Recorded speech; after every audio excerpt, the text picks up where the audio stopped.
Assalamualaikum everyone. I hope you're fine. This is PSY 407 GDB solution of spring 2020 और question है इसका display for aggression is embedded in a number of sports and in your opinion what is more likely it serves as catharsis and release from aggression or it encourages further aggression on and off the playing field। अब इनका जो question है question की understanding कर लेते हैं। Basically question में क्या पूछा गया है, सबसे पहले जो डिस्प्ले है एग्रेशन है, यानी कि जैसे आप एग्रेशन शो करते हैं, एक नंबर ऑफ स्पोर्ट्स हैं जिसमें आप एग्रेशन को शो कर सकते हैं जो कि आपके कथारसिस के तौर पे काम कर रहा होता है। यानी आपकी जो एग्रेशन है उसमें आप उसका कथारसिस यानी हो रहा होता है, आप उसको रिलीज़ कर रहे होते हैं एंड दूसरी यानी कि आप उससे फिर रिलैक्स हो जाते हैं और फिर आप जो दूसरी लॉजिकल जो एक्टिविटीज़ हैं, इलीगल एक्टिविटीज़ हैं, उसमें फिर कम इन्वॉल्व होते हैं।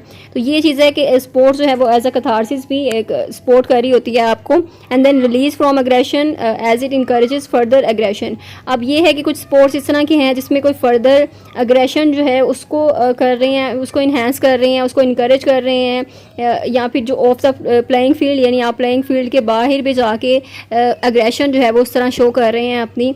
सो ये है, इसमें दो ही इसमें है ये पॉइंट्स और इसको आपने देखना है कि आपने बताना है कि क्या चीज़ जो है वो ज़्यादा यहाँ पर स्पोर्टिव है कि कथारसिस है या फिर उसके एग्रेशन को जो है वो इनकरेज कर रही होती है वो चीज़।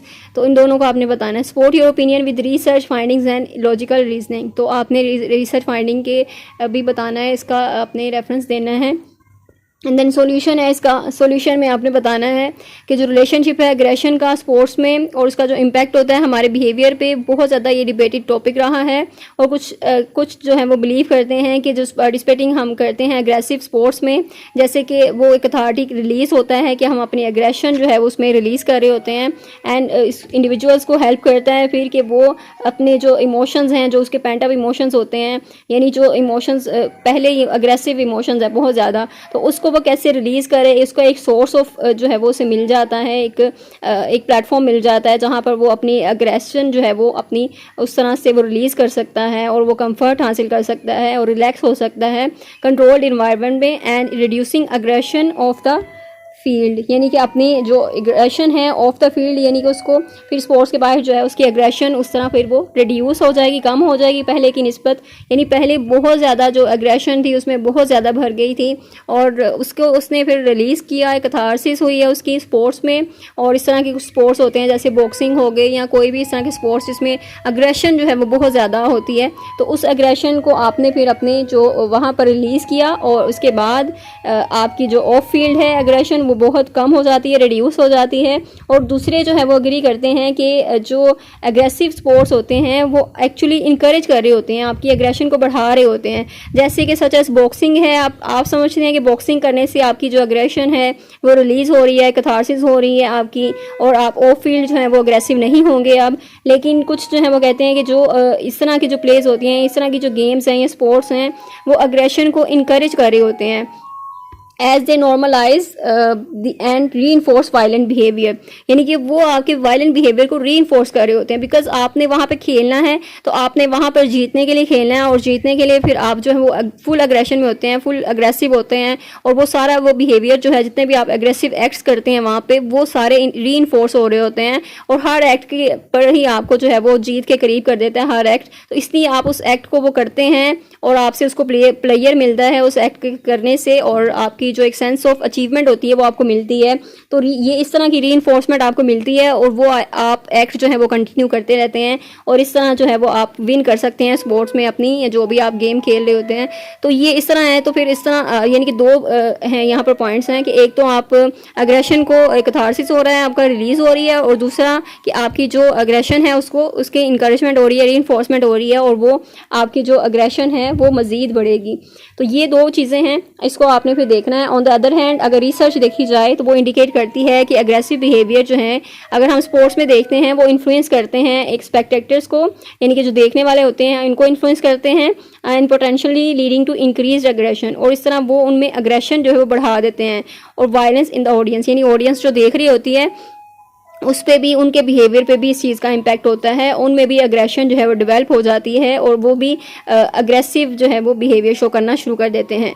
This suggest that the exposure to aggression in sports में डिसेंसिटाइज इंडिविजुअल्स, यानी कि उसको फिर इंडिविजुअल्स को वो डिसेंसिटाइज कर देते हैं और उन्हें अवेयर कर देते हैं या उनको इतना एक्सेप्टिंग बना देते हैं कि वो जो है वो उस बिहेवियर को उस कॉन्टेक्स्ट में जो है वो एक्सेप्ट कर लेते हैं और उसको वो रेप्लिकेट कर सकते हैं, उसको वो दोबारा जो है वो कहीं पे भी शो कर सकते हैं, वो उसको रिवाइज कर सकते हैं, यानी कि वो दोबारा उसको बना सकते हैं। तो ये चीज़ें हैं कि आप अग्रेसिव एक्ट्स देखने से या अग्रेशन को देखने से भी या ऑब्ज़र्व करने से भी, ऑब्जर्वेशन से भी ये चीज़ आप में आना शुरू हो जाती है। आप भी उसी तरह ही अग्रेशन शो करना शुरू कर देते हैं जिस तरह आपने देखा होता है। और इस तरह कहते हैं कि एक जो रिसर्चेज हुई हैं, कुछ और भी रिसर्चेज हुई हैं जिसमें उन्होंने देखा था कि जो अग्रेसिव एक्ट्स हैं, जो अग्रेशन है आप टीवी पे देखते हैं, वो उसके डेट्रीमेंटल इफेक्ट होते हैं आपके बिहेवियर पे, आपके पर्सनैलिटी पे। तो ये चीज़ आपको इफेक्ट कर रही होती है, यानी ऑब्जर्वेशनल लर्निंग होती है। तो कुछ बच्चे जो हैं वो इस तरह से सीखते हैं या जो अग्रेशन है उनमें इस तरह से डेवलप हो जाता है बहुत ज़्यादा कि वो अग्रेसिव एक्ट्स देखते हैं या अग्रेशन देखते हैं मीडिया पर।